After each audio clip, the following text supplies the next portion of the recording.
Stop, moenie net aan ons skroom nie. Vandag vra Jesus vir jou een eenvoudige maar 'n baie diep vraag. Waarna soek jy eers dan? Jesus sê in Matteus 6 vers 33 so mooi. Soek eers die koninkryk van God en sy geregtigheid en al hierdie dinge sal vir jou bygevoeg word. Maar wees eerlik met jouself. Wat kry vandag jou eerste aandag? Is dit geld? Is dit 'n posisie of erkenning? Is dit 'n man of 'n vrou? Is dit mense se opinies? Die Bybel sê so mooi.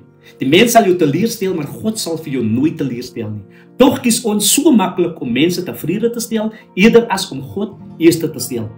Ons doen dinge om gesien te word, gehoor te word, aanvaar te word en voor ons kom kry as ons op pad wat vir ons reg lyk, maar wat uiteindelik lei na teleurstelling en leegheid. Die woord waarsku ons, daar is 'n pad wat vir ons vir die mens reg lyk, maar die einde daarvan is die dood. Vandag nooi Abba Vader jou uit om van hierdie pad af weg te draai. Staan op. Kies weer om na Jesus eerste te sit. Nie môre nie, vandag. Wanneer God eerste in jou lewe is, raak alles ander dinge nie belangrik nie. Jou prioriteite verander, jou hart word vernuwe en dit wat jy so hard probeer bereik het, word bygevoeg sodat jy daarvoor hoef nie te beklei nie. Daar is niks wat Jesus nie vir jou kan doen nie. Maar hy soek nie net jou beloftes nie, hy soek jou hart. Sit vandag jou vertroue net in hom.